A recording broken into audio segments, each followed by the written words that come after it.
Hello everyone. If you like what I'm doing here, please consider subscribing, liking, and commenting. It would really help the channel out quite a bit. Thank you very much. Almost all the shows that you hear on this channel were produced around 60 to 90 years ago. It was a different time and a different era. Stereotypical portrayals and comments were the norm back then. Many old-time radio shows contained some material that today some would find objectable in some fashion. This is history, and this was the way it was. We learn from our mistakes and we move forward every time the sun comes up. The shows contained here are not only for the historical content they may contain, but for entertainment. What some may find offensive, others will not. If you find you are easily triggered by stereotypical portrayals or comments, I suggest you immediately stop listening, unsubscribe, and find other avenues of entertainment. Unless the platforms that I have these shows uploaded to mandate they be removed, they will stay. Please enjoy the following show.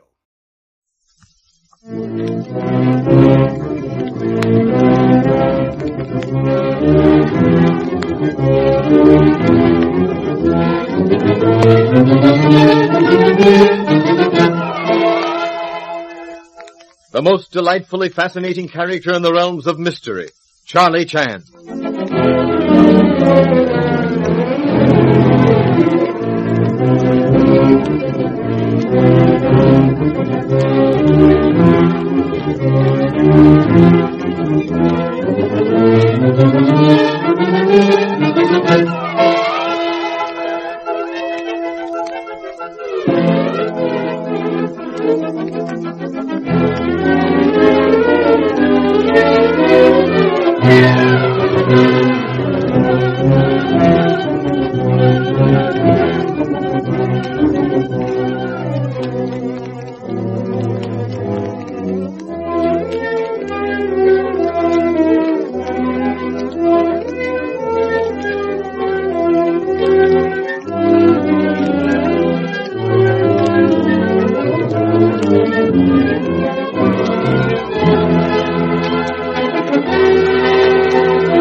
In the matter of the murder of Ellen Landini and Dr. Swan at Pine View, it certainly seems as though Ah Sing, the aged Chinese servant, were guilty. Old Sam Holt, the sheriff's father, had suggested to Charlie Chan that since he, Inspector Chan, had never been deputized, and Sam himself was blind, nothing stood in the way of Ah Sing's escape. A quick handshake, a few emotional words of thanks, and Charlie Chan slips down the back passageway, finds his way to Ah Sing's room, and in Cantonese, with many gestures, signifies to Ah Sing that he is to accompany him quietly and as invisibly as possible to the garage. In a few minutes, Pine View is behind them as the car speeds down the roadway, Charlie Chan gripping the steering wheel while Ah Sing sits silently by his side. Suppose now, maybe we catch him jail, huh? You are a very wicked man. In China, your head would have been struck from your aged body. Here, in this foreign land, you would have been placed like wild animal in caged with steel bars. Jail is what you richly deserve. So, I catch him jail, boss? To the contrary, you are to catch boat for China. All right, boss. All right? Is that the extent of your remarks? We are doing you great favor, a tremendous kindness. And you reply, all right. The courteous man, Ah Sing, would not stop at that. Oh, me very much obliged. That is better. Yeah. Still appears inadequate, but it is slightly better. Two warring emotions, Ah Sing, stir within me. Gladness for you, ancient one, that you are to return to the land of your birth. But Ah Sing, torments of indecision tear at my breast. After all these many years on police force in Honolulu, years Ah Sing beset by temptations, promises from wealthy merchants whose wares are frowned upon by island police, promises from others that I too should be wealthy, would I but close my eyes to certain facts. These years, Ah Sing, are set at naught, since I am assisting you in your escape. Oh, me very sorry, boss. I sing number one, a very old man, you sorry. Not too much to live now. Suppose American policemen hang us in? All right. No can help. No care very much. We go back to Pine View.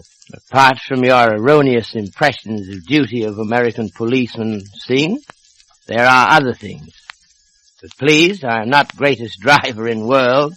Now I require attention to be concentrated upon operation of this not too youthful vehicle. We have only sufficiency of time to arrive coincident with arrival of train at San Francisco. You have money, Ah Sing? Me got them.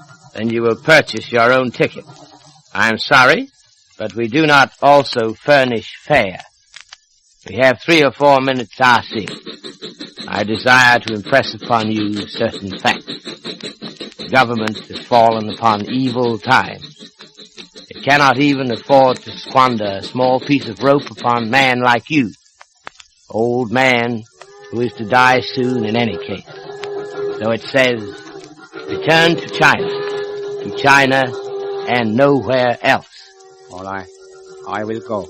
I envy you, Honorable Singh.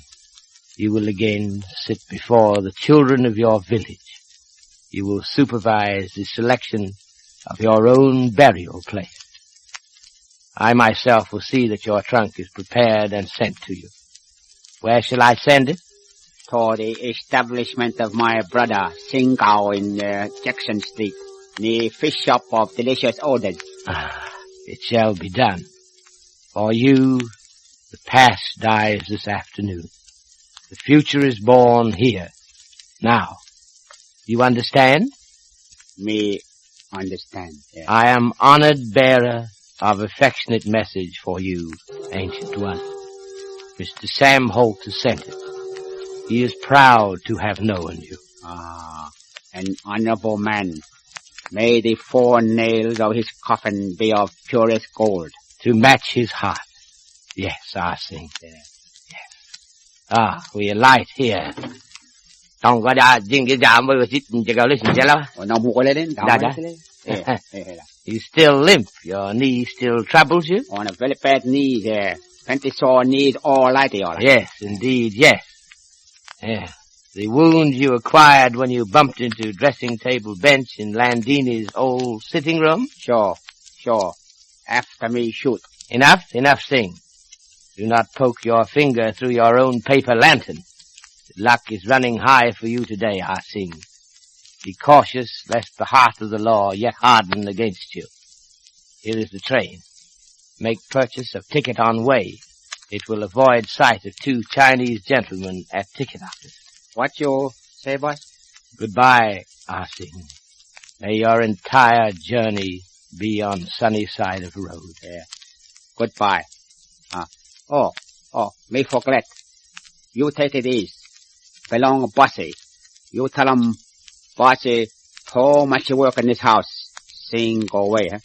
I shall tell him.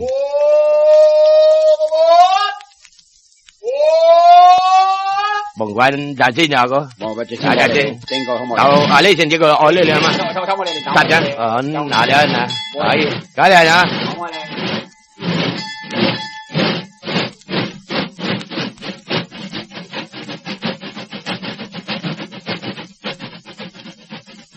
Back at Pine View, Charlie Chan's disappearance passes unnoticed until Dudley Ward and John Ryder, going to the wine cellar, find it locked and start looking for Ah Sing. Strange, John. Ah Sing doesn't generally hide himself away like this. Come to think of it, I haven't seen him since lunchtime. He may be with Chan. Oh, you mean Chan may have arrested him? No, that is, I hardly think so, John. I don't believe Chan would arrest him without talking to me. Chan would do anything he felt like doing. Well, we look for him in the living room. He may be there. I don't understand it, Leslie. I've searched the whole house, and I can't find him anyplace. Has anyone seen Ah Sing? Not a single lunch time, Mr. Ward. He was in the kitchen when I was take a walk after lunch. I haven't seen him, Mr. Ward, nor Inspector Chan either. I've looked all over the place for him, too. I saw Ah Sing at the garage about 2 o'clock, I think it was. I left Inspector Chan in the study with Dad when I came down to talk with Kay Shannon. When that is Leslie and I, returned, well, Chan had stepped out for a minute, so Dad said. That's right, son, but I wouldn't worry about Inspector Chan.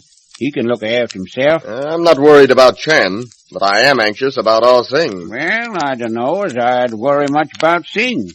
He's pretty able to look after himself, too. Well, Mrs. O'Farrell hasn't seen him for a couple of hours.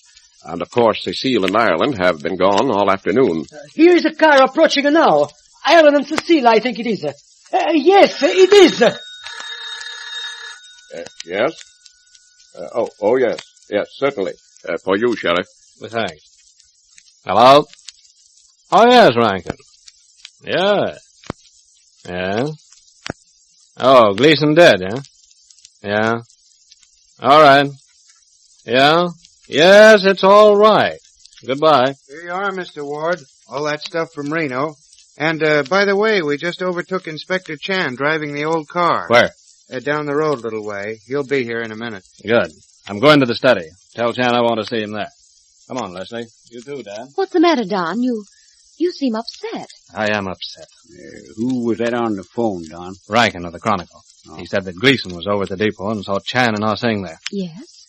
Yes, and Gleason said that he saw Chan put Ah Sing on a train for San Francisco. Well, now, don't get all het up about it. Wait till Mr. Chan gets here. Don't get all het up about it.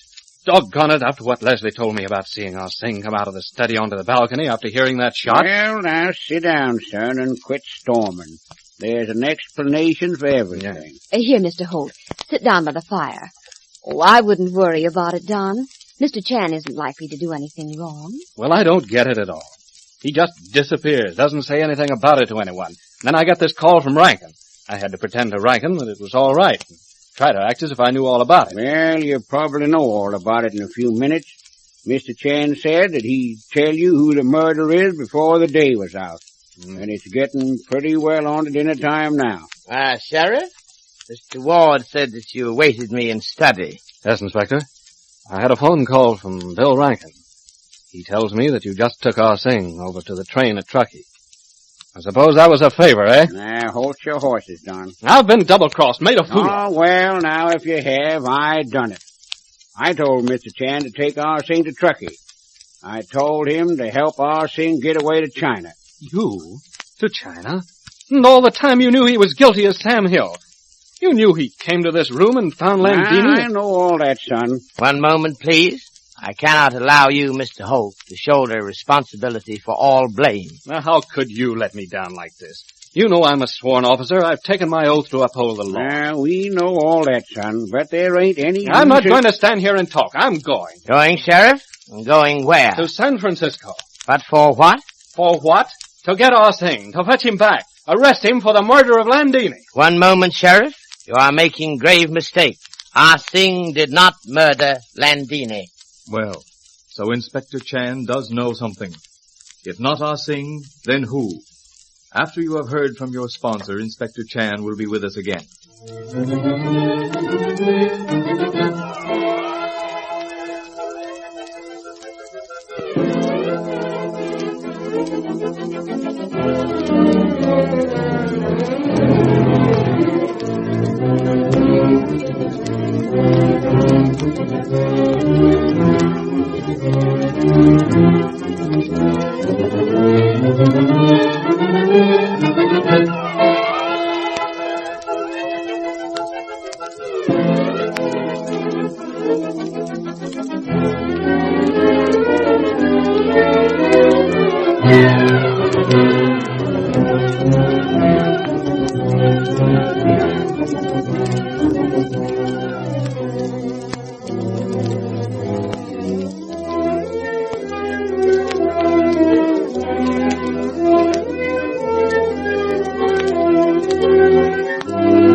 Well, Mr. Chan, What Chinese tidbit do you have for us this evening? I have been thinking much about certain persons who are afraid of not being properly appreciated for their efforts. Yes, Mr. Chan? I am reminded of Emperor, who, upon being told that one of his subjects was claiming credit for successful operation of government, said, "He is a wise general indeed, who can instill in his troops the thought that upon the shoulders of each individual soldier rests the responsibility of victory." Very true indeed, Mr. Chan. Thank you, and good night.